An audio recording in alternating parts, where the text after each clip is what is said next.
आसनसोल दुर्गापुर के बीजेपी उम्मीदवारों को लेकर कहीं सड़क पर तो कहीं दबे स्वर में विरोध। डॉक्टर दीप्तांशु चौधरी का दुर्गापुर में जोरदार विरोध। दीप्तांशु चौधरी का मानছি না মানবো না।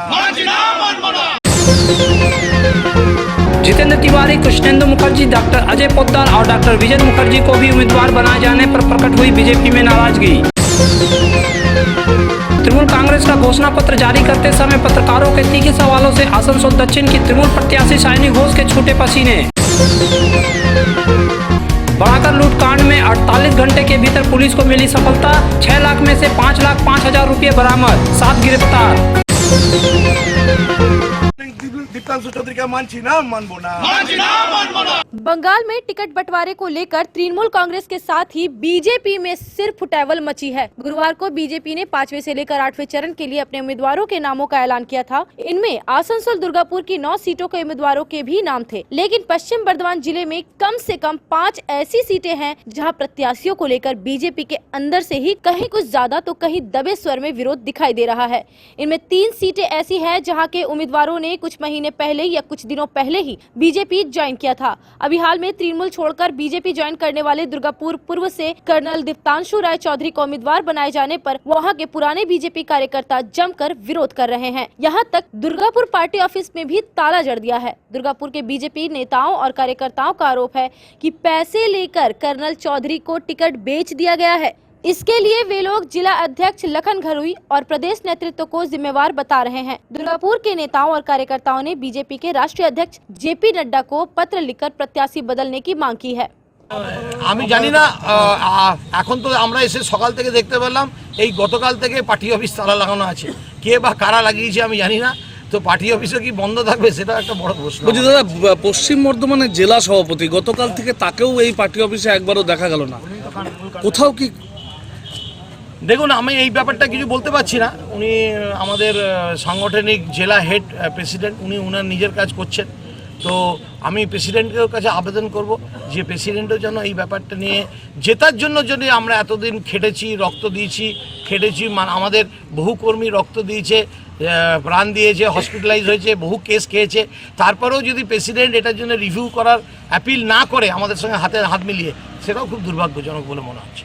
इधर पांडेश्वर के निवर्तमान विधायक जितेंद्र तिवारी को बीजेपी ने वहीं से उम्मीदवार बनाने की घोषणा की तो गुरुवार की रात को ही कुछ बीजेपी कार्यकर्ता सड़क पर उतर आए और विरोध करने लगे। इनका कहना था कि जितेंद्र तिवारी ने तृणमूल कांग्रेस में रहते हुए पांडेश्वर के बीजेपी कार्यकर्ताओं पर काफी अत्याचार किया था, उन्हें जेल तक भिजवाया था, इसलिए किसी भी हाल में हम तिवारी को बीजेपी उम्मीदवार के रूप में स्वीकार नहीं करेंगे। इनका ये भी कहना है कि अगर बीजेपी पांडेश्वर में प्रत्याशी नहीं बदलती है तो हम लोग निर्दलीय उम्मीदवार देंगे।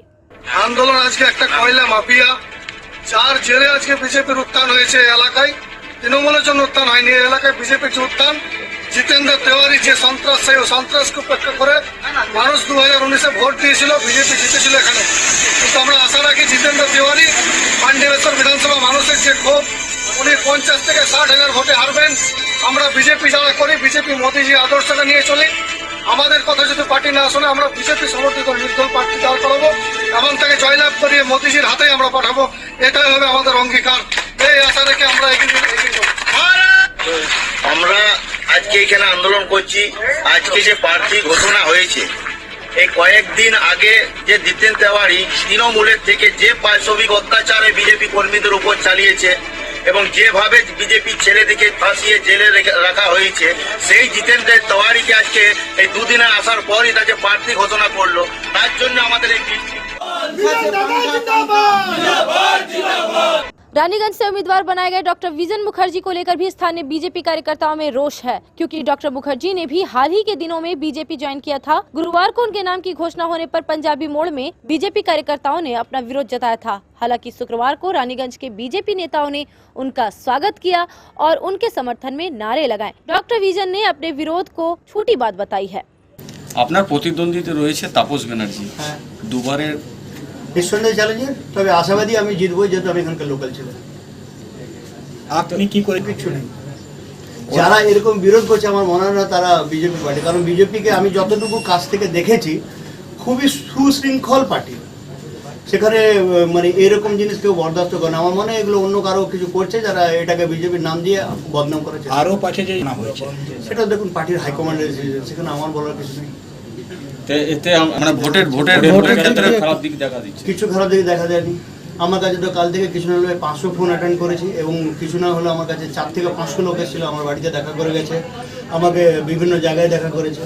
आसनसोल उत्तर के बीजेपी प्रत्याशी कृष्णेंदु मुखर्जी ने प्रत्याशी बनाए जाने पर घाघर बुढ़ी मंदिर में पूजा अर्चना की है, लेकिन उनको लेकर मुखर रूप से आसनसोल के बीजेपी कार्यकर्ताओं में विरोध नहीं दिख रहा है। हालांकि ये सूचना है कि गिरमिट और आसनसोल बाईपास के इलाकों में कुछ बीजेपी कार्यकर्ताओं और समर्थकों ने उन्हें लेकर अपना असंतोष जताया है। हालांकि न्यूज प्रहर को दिए इंटरव्यू में कृष्णेंदु मुखर्जी ने किसी विरोध की जानकारी होने से इनकार किया है।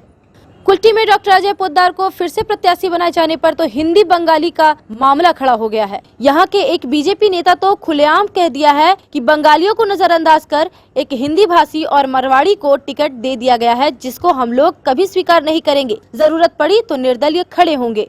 দেখুন, দাঁড়ানোর বিভিন্ন রকম কারণ রয়েছে। যে প্রার্থীকে এখানে দেওয়া হয়েছে সেই প্রার্থীর মানুষের সাথে কোনো যোগাযোগ নেই। ডিউরিং লকডাউন পিরিয়ডে উনি বাড়িতে থেকেছেন, কোনো কর্মীর সাথে যোগাযোগ নেই। আমরা যারা এখানে 70% বাংলা ভাষাভাষী লোক থাকে, সেই সমস্ত মানুষের রায়কে উপেক্ষা করে একজন এমন প্রার্থীকে দেওয়া হয়েছে, রাজস্থানী মারোয়াড়ি প্রার্থীকে, তার মানুষের সাথে কোনো যোগাযোগ নেই, অহংকারী একজন ব্যক্তি। তার বিরুদ্ধে লড়াই করার জন্য, নরেন্দ্র মোদীর হাত শক্ত করার জন্য নির্দল প্রার্থী হয়ে আমরা এখানে জিতবো, আর নরেন্দ্র মোদীর হাত শক্ত করার জন্য আমরা নির্দল প্রার্থী হিসেবে দাঁড়াচ্ছি। সেক্ষেত্রে তো আপনাকে দল ছাড়তে হবে। দল ছাড়তে হয়, দল ছাড়বো, কিন্তু আমরা নরেন্দ্র মোদীর সাথে আছি। নরেন্দ্র মোদীর উন্নয়নের ধারা পশ্চিমবঙ্গে বইয়ে দেওয়ার জন্যই আজ আমরা নির্দল প্রার্থী দাঁড়াচ্ছি। কেননা যে প্রার্থী দেওয়া হয়েছে সেই প্রার্থী এখানে সুটেবল নয়, সেই প্রার্থী এখানে হারবে। বাঙালি বিদ্বেষী একজন লোক, বাঙালিদের প্রচণ্ড রকমভাবে অপমান করে, সেই রকম একটা লোককে এখানে প্রার্থী করা হয়েছে। তার বিরুদ্ধে গর্জে ওঠার জন্য, যে এর আগে কাউন্সিলর হেরেছে 2016 সালে, যে বিধানসভা ভোট হেরেছে 2016 সালে, এখানে যদি আমাদের ক্যান্ডিডেট বাঙালি ক্যান্ডিডেট হতো তাহলে আমরা জিতে যেতাম। সেই রকম একটা প্রার্থীকে কি কারণে করা হয়েছে জানি না। সেই প্রার্থীর বিরুদ্ধে আজ আমরা নির্দল দাঁড়াবো, কিন্তু আমরা সব সময় নরেন্দ্র মোদীর উন্নয়নের ধারাকে বজায় রাখার জন্যই আজ আমরা লড়াই করছি, ওনার হাত শক্ত করার জন্যই আজ আমরা লড়বো। लेकिन डॉक्टर अजय पोद्दार ने अपने विरोध को ज्यादा तवज्जो नहीं दी है। उनका कहना है कि 1-2 लोग जरूर असंतोष जता सकते हैं, नाराज हो सकते हैं, लेकिन कुल्टी के ज्यादा लोग हमारे साथ हैं। দেখুন, বাড়ির ছেলে 10টা বাড়ির ছেলে আছে, কাকা আছে, জেঠা আছে, জেঠার ছেলে আছে। একটা ছেলের সঙ্গে কত মনোমালিন্য হতে পারে, কিন্তু বাড়ির বাইরে চলে যাবে ছেলেটা, এটা ভারতীয় জনতা পার্টির সৈনিক সব ভারতীয় জনতা পার্টির সঙ্গেই থাকবে। আমার পূর্ণ বিশ্বাস তারা পূর্ণভাবে ভারতীয় জনতা পার্টির জন্য কাজ করবে। মানে হয়তো মনে হয় না যে পরে আবার চলে আসবে। একদম ডেফিনেটলি, ওটা আমার বাড়ির ছেলে। Hey there. Subscribe to my channel. And also press this bell icon. हालांकि जब बीजेपी ने पांडेश्वर से वहां के सिटिंग विधायक जितेंद्र तिवारी को अपनी उम्मीदवार घोषित किया, तो यह देखने में आया कि कुछ बीजेपी कार्यकर्ताओं ने उनके विरोध में आवाज मुखर की। लेकिन एक दिन बाद ही तस्वीर बदली हुई है और बात उल्टी हो गई है। दरअसल तृणमूल कांग्रेस में ही अब वहां के उम्मीदवार नरेंद्र नाथ चक्रवर्ती के खिलाफ आवाज मुखर हुई है। पांडेश्वर विधानसभा क्षेत्र अंतर्गत आने वाली केंद्रा ग्राम पंचायत के 4 सदस्यों विश्वरूप मुखर्जी, प्रहलाद साव, हराधन गोराई एवं गणेश नोनिया ने नरेंद्र नाथ चक्रवर्ती पर गंभीर आरोप लगाते हुए पार्टी ही छोड़ने का ऐलान कर दिया है। ये चारों तृणमूल कांग्रेस के स्थानीय कमेटी में विभिन्न पदों पर भी हैं। इन चारों पंचायत सदस्यों ने शुक्रवार को जामुड़िया के नीघा में एक प्रेस कॉन्फ्रेंस कर ऐलान किया कि चूंकि नरेंद्र नाथ चक्रवर्ती ने उन्हें काफी प्रताड़ित किया है, उनके परिवार को सताया है, इसलिए वे लोग उनके साथ काम नहीं कर सकते हैं। इन लोगों ने पार्टी छोड़ने की घोषणा करते हुए यह कहा कि अगर दूसरे दलों से ऑफर आते हैं तो उनमें जाने के बारे में सोच सकते हैं। जब इनसे बीजेपी के संबंध में पूछा गया तो उन्होंने कहा कि अगर बीजेपी नेता उनसे संपर्क करेंगे तो उन्हें बीजेपी में जाने में कोई दिक्कत नहीं है। गौर करने की बात यह है कि केंद्रा पंचायत सदस्यों का यह विद्रोह बीजेपी द्वारा पांडेश्वर से जितेंद्र तिवारी को उम्मीदवार बनाए जाने के ठीक एक दिन बाद हुआ है। ऐसे में इससे इनकार नहीं किया जा सकता है कि तृणमूल के इन पंचायत सदस्यों का जितेंद्र तिवारी से अंदर खाने बातचीत चल रही हो, क्योंकि जितेंद्र तिवारी से ये लोग पहले से ही संपर्क में रहे हैं। पांडेश्वर विधानसभा विधायक हिसाबे जाके दान करिয়েছেন माननीय नरेंद्रनाथ चक्रवर्ती महाशय। তিনি একজন অত্যাচারী দুরাচারী ব্যক্তি। তিনি শুধু সাধারণ নাগরিকের উপরে অত্যাচার করেননি, আমাদের উপরেও অত্যাচার করেছেন, অকথ্যভাবে অত্যাচার করেছেন।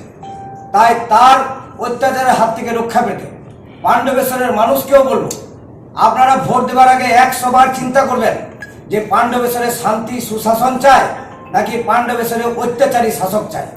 তাই আমরা তার অত্যাচারের হাত থেকে বাঁচার জন্য আজকে তৃণমূল কংগ্রেসের সঙ্গে সম্পূর্ণভাবে সম্পর্ক ত্যাগ করলাম। কতজন ছাড়লেন তিনি? আমরা বর্তমানে এখানে 4 জন পঞ্চায়েত সদস্য আছি, তাছাড়া সকলে অন্যান্য পদাধিকারী আছেন। किसी भी घर की शान होती है उस घर में रखे फर्नीचर्स, और आपके सपनों के महल को आकर्षक फर्नीचर्स के साथ सजाना हो तो आप सीधे चले आए मॉडर्न फर्नीचर गोधली। जी हाँ, गोधली समीरन राय रोड स्थित मॉडर्न फर्नीचर आपको आकर्षक फर्नीचर के रेंज वाजिब दरों पर उपलब्ध कराते हैं। हमारे यहाँ ब्रांडेड नॉन ब्रांडेड फर्नीचर, सागवान वुडन आइटम जैसे bed, sofa set, dining table, centre table, wardrobe के अलावा स्टील अलमीरा, प्लास्टिक चेयर, सोफा के फुल रेंज सहित कई तरह के फर्नीचर बाजार से कम दरों पर इजी फाइनेंस के साथ पाए जाते हैं। तो घर को आकर्षक बनाना हो या शादी के लिए फर्नीचर लेना हो, सीधे चले आए मॉडर्न फर्नीचर, गोधली समीरन राय रोड, गुरुद्वारा के करीब, आसनसोल। विशेष जानकारी के लिए कॉल करें 8927603597।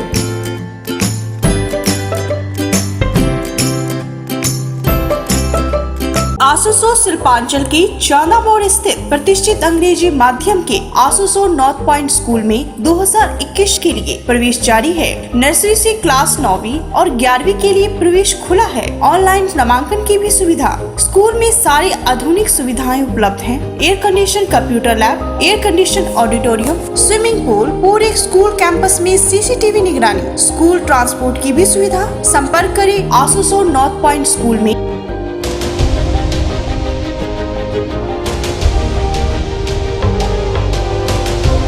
आसनसोल नगर निगम के तत्वाधान में मिशन निर्मल बांग्ला को सफल बनाएं। हमारी प्रतिज्ञा, हमारा गर्व। एक बात सभी याद रखें, कचरा जहाँ तहाँ ना फेंके। कौन सा कचरा कहाँ डालना है अच्छी तरह से समझना है। स्वयं जागरूक हो, औरों को भी जागरूक करें। रिड्यूस, रीयूज और रिसाइकिल प्रक्रिया को अपनाएंगे, सुंदर स्वस्थ आसनसोल बनाएंगे। आसनसोल नगर निगम के ग्रीन और ब्लू बीन का सही इस्तेमाल करें। प्लास्टिक का व्यवहार ना करें। आसनसोल नगर निगम सदैव आपकी सेवा में उपस्थित है। Clean Asansol, green Asansol. जय श्री टेलीकॉम, एक मल्टी ब्रांड मोबाइल शोरूम। अगर आपको लेटेस्ट ब्रांड का मोबाइल चाहिए तो तुरंत आइए बरनपुर के स्टेशन रोड स्थित जय श्री टेलीकॉम। यहाँ ऑनलाइन प्राइस पर हर ब्रांड का मोबाइल उपलब्ध है। सभी कंपनियों से इजी फाइनेंस की सुविधा। तो देर न कीजिए, तुरंत आइए बरनपुर के स्टेशन रोड स्थित जय Shri telecom, a house for multi brand mobile phone, station road Burnpur. Asansol दक्षिण की तृणमूल कांग्रेस की प्रत्याशी शायनी घोष ने शुक्रवार को पार्टी के उस घोषणा पत्र को आसनसोल में जारी किया जिसे एक दिन पहले मुख्यमंत्री ममता बनर्जी ने जारी किया था। अलबत्ता इस प्रेस मीट में आसनसोल के वरिष्ठ तृणमूल नेता वी शिवदासन के अलावा बर्नपुर के पार्टी नेता मसलन उत्पल सेन, लखन ठाकुर और सोहराब अली मौजूद थे। बहरहाल प्रेस कॉन्फ्रेंस के दौरान शायनी घोष को पत्रकारों के तीखे सवालों का सामना करना पड़ा। बर्नपुर के बंद कारखाने बर्न स्टैंडर्ड के पूर्व कर्मचारियों की वैगन कॉलोनी के लोगों द्वारा पानी बिजली की मांग पर वोट बाइकआउट की घोषणा के मुद्दे पर शायनी घोष पत्रकारों की तरफ से आए तीखे सवालों की बौछार से परेशान हाल दिखी। বাড়িতে জল এবং বিদ্যুৎ নেই, তারা ভোট বয়কটের ডাক দিয়েছেন। একজন প্রার্থী হিসেবে কি এটা লজ্জাবোধ হচ্ছে? দেখুন, ভোট বয়কট করে তো সেটা কোনো সলিউশন না। ভোট দিয়ে তাদের একটা সলিউশন তারা এই কদিন থেকে আপনি নিজে কি করেছেন, কি উদ্যোগ নিয়েছেন একজন প্রার্থী হিসেবে? দেখুন, আমি তো এই মুহূর্তে আমার কাছে কোনো পাওয়ার নেই যে আমি কিছু করতে পারবো, তবে আমাকে আপনি যে দলের হয়ে প্রতিনিধিত্ব করছেন সেই দলটা ক্ষমতাসীন দল, আপনি পাওয়ারলেস হবেন কি করে? না, কিন্তু আমি যদি ব্যক্তিগতভাবে আপনারা জিজ্ঞেস করেন তাহলে সেখানে দাঁড়িয়ে প্রার্থী হিসেবে আমি যখন মানুষের কাছে পৌঁছচ্ছি, আমি তাদেরকে কোনো রকম কমিট করার জায়গায় এই মুহূর্তে নেই যে আমি এই কাজটি করবো। হয়তো আগামী দিনে তারা যদি আমাকে একটু জায়গা দেয় অবশ্যই আমি করবো, এবং আপনি যে কথাটা বলেছেন আমরা সেটা নিয়ে সবাই শুনেছি। তাহলে কি ভোটের আগে ওরা জল এবং বিদ্যুৎ ছাড়াই থাকবে? তাদের কাছে আমি যাব, এটা আমাদের ব্যক্তিগত। এতদিন জানতি কেন? এতদিন এটা হয়েছে বোধহয় 3 দিন আগে। না না না না, এটা তো চলছে অনেক দিন ধরে। এটা 2018 সালের ঘটনা, 2018 সালের ঘটনা। একটা টাইম পিরিয়ডের জন্য। না না না না, বিদ্যুৎ নেই, উনি ঠিক বলছেন না, বিদ্যুৎ নেই। বিদ্যুৎ কাটা আছে দীর্ঘদিন ধরে, রাত্রি 9টা থেকে ভোর 5টা অবধি। ওখানে 350 ছেলে মেয়ে আছে যারা মাধ্যমিক বা উচ্চ মাধ্যমিক দেবে। একজন প্রার্থী হিসেবে আপনাদের এটা ফিল হয় না কখনো? অবশ্যই ফিল হয়। তাহলে কেন এটা ভাবেন? আমরা পৌঁছবো সেখানে, তাই না? সেখানে পৌঁছবো। এটা কি কেন্দ্রীয় সরকারের ব্যর্থতা? এটা কি কেন্দ্রীয় সরকারের ব্যর্থতা? এই প্রজেক্টটা তো কেন্দ্রীয় সরকারের। তাহলে সেইটা যখন কেন্দ্রীয় সরকারের ব্যর্থতা, তাহলে তাদেরকে যদি ওনারা বলেন নো ভোট, তাহলে কি ওনাদের সুবিধে হবে সেটাতে? আমার নো ভোটটাতে সর্বপ্রথম আপত্তি। আপনার ইলেকশনে তো এটা ইস্যু হওয়া উচিত ছিল, এখনো পর্যন্ত হলো না, এটাই আমার আমি সেখানে পৌঁছইনি এখনো। আমি যাবো এবং আমরা প্রত্যেকে জানি আমরা এই খবরটা পেয়েছি। हालांकि शाइनी घोष को जब आसनसोल दक्षिण से प्रत्याशी बनाया गया था तो इसके खिलाफ बनपुर के तृणमूल कार्यकर्ताओं ने लगातार 2 दिनों तक विरोध किया था। बाद में स्वामी विवेकानंद की प्रतिमा पर माल्यार्पण करने पर भी उनको विरोध का सामना करना पड़ा था। इधर एक दिन पहले उन्हें रानीगंज में भी एक मंदिर में पूजा करने के दौरान विरोध का सामना करना पड़ा था। इस संबंध में जब सायोनी से पूछा गया तो उन्होंने साफ कहा कि उनका विरोध नहीं किया गया है, बल्कि ये तो बीजेपी वाले ऐसा करा रहे हैं। আপনি বার্নপুরে বাধা পেলেন, রানীগঞ্জে বাধা পেলেন। রানীগঞ্জে মাত্র 4টি ছেলে, তৃণমূলের অন্য যারা প্রার্থী, তাপস বন্দ্যোপাধ্যায়, বিধান উপাধ্যায়ের তো কোনো বাধা পাচ্ছেন না, আপনি পাচ্ছেন কেন? নেই শুনুন, এই যে করেছিল রানীগঞ্জে, আপনি জানেন ভালো করে কি তাপস ব্যানার্জি বিরুদ্ধেই করেছে। Hey there. Subscribe to my channel. And also press this bell icon.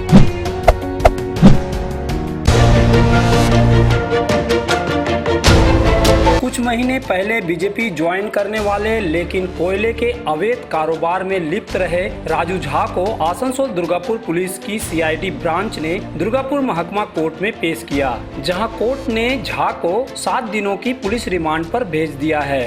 सरकारी वकील द्वारा कोर्ट से इतने दिनों के लिए ही राजू झा को रिमांड पर मांगा गया था। दरअसल राजू झा के खिलाफ अंडाल थाना में अवैध कोयला खपाने में सहयोग करने के संबंध में एक मामला दर्ज था।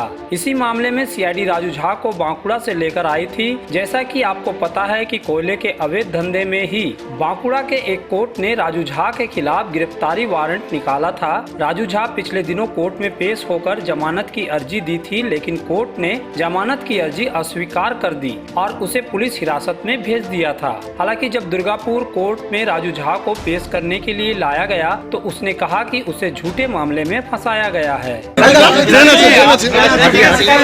রাজনীতি শিকার হয়েছো, কি জন্য হয়েছে? কেন করলো? मिथ्या केस दिए बीजेपी का दबाना जावे ना, तो आपको झूठा से केस में फंसाया गया क्या? एकदम झूठा कैसे फंसाया गया, मिथ्या कैसे फंसी एकदम मिथ्या कैसे फंसी। टेबल पर पड़ी 500 रुपये की ये गड्डियां कुल 5,05,000 रुपये हैं। पुलिस ने इतनी बड़ी रकम को उन बदमाशों के पास से बरामद किया है जिन्होंने बुधवार को एक व्यक्ति से छिनतई की थी। दरअसल बुधवार को बराकर के व्यवसायी संदीप अग्रवाल के स्टाफ अमित शर्मा 6 लाख रुपये यूको बैंक में जमा कराने गया था, लेकिन बैंक के बाहर ही बदमाश अमित के पास से रुपयों से भरा बैग छीनकर फरार हो गए। संदीप अग्रवाल द्वारा दर्ज कराई गई प्राथमिकी के आधार पर कुल्टी पुलिस ने इस मामले की जांच पड़ताल शुरू की। सीसीटीवी फुटेज की मदद से बदमाशों की पहचान की गई और 48 घंटे के भीतर उन्हें 7 आरोपियों को गिरफ्तार कर लिया गया। ये सातों बड़ाकर, कुल्टी और आसनसोल के विभिन्न इलाकों के रहने वाले हैं। इनके पास से 6 लाख में से 5,05,000 रुपये बरामद कर लिए गए, लेकिन बाकी रुपये कहां, फिलहाल पुलिस इनसे पूछताछ कर रही है, जैसा कि एसीपी कुल्टी मोहम्मद उमर मोल्ला ने मीडिया को बताया। 7 জনকে গ্রেফতার করেছি এবং আমরা যা তথ্য পেয়েছি, তথ্য পাওয়ার পর আমরা অনুসন্ধান চালিয়ে 5,05,000 টাকা উদ্ধার করতে পেরেছি। তো এটা একটা বিরাট সাফল্য। উইদিন 48 আওয়ার্সের মধ্যে আমরা টাকাটা রিকভার করতে পেরেছি এবং আমাদের 7 জন আমাদের আসামিকে আমরা গ্রেফতার করেছি। স্যার এরা কি বড় করিস করে? এরা মানে ম্যাক্সিমামটা বড় করে। মূল পান্ডা কে ছিল এর মধ্যে? মূল পান্ডা বলতে দেখুন, এখন মূল পান্ডা বলতে এখানে 7 জনে যারা ধরা পড়েছে তাদের মধ্যে চন্দন ধীবর, যিনি সেই হচ্ছে কি যে মূল পান্ডা, মূল অভিযুক্ত। স্যার এর আগে কি কোনো রকম কোনো ক্রাইম অভিযোগ আছে এর বিরুদ্ধে? হ্যাঁ, এর বিরুদ্ধে একটি পুরনো একটি ক্রাইম অভিযোগ আছে।